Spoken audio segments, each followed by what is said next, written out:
Madame la députée de Rouyn-Noranda-Témiscamingue. Monsieur le Président, ce matin, j'ai un chiffre pour le ministre de l'Environnement. 98 98 de tout l'arsenic émis au Québec, c'est dans l'air de Rouyn-Noranda. Les citoyens sont inquiets pour leur santé. La mairesse réclame un plan ambitieux et global. Les médecins réclament une intervention urgente. Hier matin, le 6 de l'Abitibi-Témiscamingue a demandé au gouvernement d'agir, et je cite, « de façon majeure, concertée pour cesser l'exposition démesurée aux métaux lourds et contaminants à Rouyn-Noranda. » Ça fait 4 ans que je parle d'arsenic ici. Ça fait 4 ans que je me bute à un mur.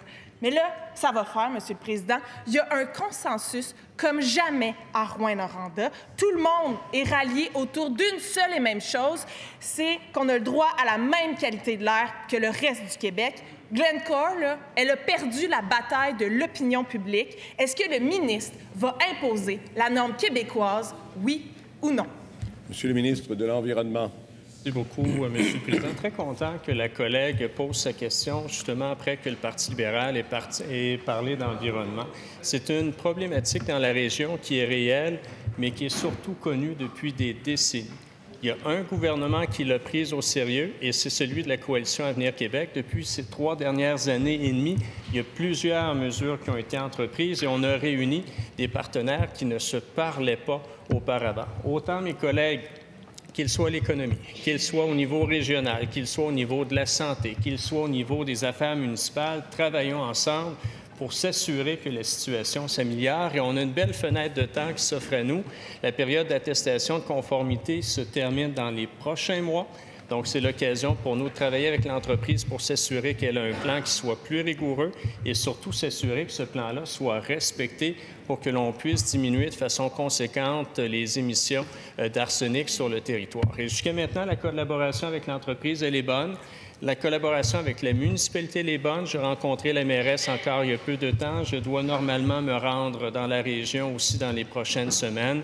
Donc, la prochaine période d'attestation est une belle occasion pour nous. Première complémentaire, Madame la députée de Rouyn-Noranda-Témiscamingue. C'est quoi la différence, Monsieur le Président, entre Rouyn-Noranda et les autres villes du Québec? C'est pas le FME qui émet des tonnes de métaux lourds. C'est pas les Huskies. C'est Glencore. Je cite un médecin de ma région, c'est de l'aveuglement volontaire ou de la méconnaissance si tu n'es pas capable de faire le lien entre les deux. Moi, je veux savoir, est-ce que le ministre est capable de reconnaître qu'il y a un lien entre Glencore et l'état de santé de la population à Rouyn-Noranda? Est-ce qu'il va exiger la norme du 3 nanogrammes pour la population à Rouyn-Noranda? Monsieur le ministre de l'Environnement. Le collègue a beaucoup de prudence. Même les spécialistes en santé publique ne peuvent pas établir ce lien-là. Il y a une possibilité qui est à vérifier, mais elle ne peut pas établir ce lien-là. Mais oui, il faut diminuer les émissions et oui, il faut agir de façon conséquente, mais encore là, il faut faire attention au discours. Si elle exige le 3 nanogrammes, elle exige la fermeture de l'entreprise. Est-ce que c'est ce qu'elle souhaite pour sa région? Ce serait bien qu'elle puisse le mentionner. Et même si l'entreprise fermait ses portes, aujourd'hui, les experts s'entendent pour dire que ça prendrait des décennies à ce que le 3 nanogrammes puisse être atteint. Donc, elle parle franchement aux gens de sa région. Est-ce qu'elle souhaite la fermeture ou elle souhaite plutôt travailler de façon constructive avec la région? Deuxième complémentaire, Madame la députée de Rouyn-Noranda-Témiscamingue. C'est clair, le ministre refuse de voir le lien entre Glencore et l'état de santé des gens à Rouyn-Noranda. Il nous dit qu'il faut faire attention. Moi, là, j'aimerais ça qu'il fasse attention à mon monde. C'est pas à 2 montagnes que les bébés naissent plus petits. C'est pas à 2 montagnes que les gens ont 30 plus de cancer du poumon, que les gens vivent 5 ans de moins. Puis ça, Monsieur le Président, là, c'est loin d'être cute.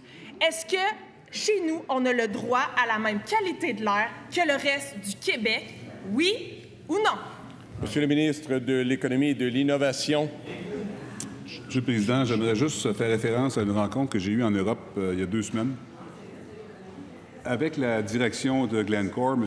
Gary Nagle, qui est le CEO, et je peux confirmer que la société est aussi concernée par l'arsenic que la députée de Rouyn-Noranda. Conséquemment, la société a présenté un plan pour corriger la situation sur une base progressive, plan que nous analysons sérieusement au ministère de l'Économie avec le ministère de l'Environnement et du Changement climatique. Et on va travailler dans les prochains mois pour trouver une façon pour la société soient En terminant. responsables et réduisent les émissions arseniques.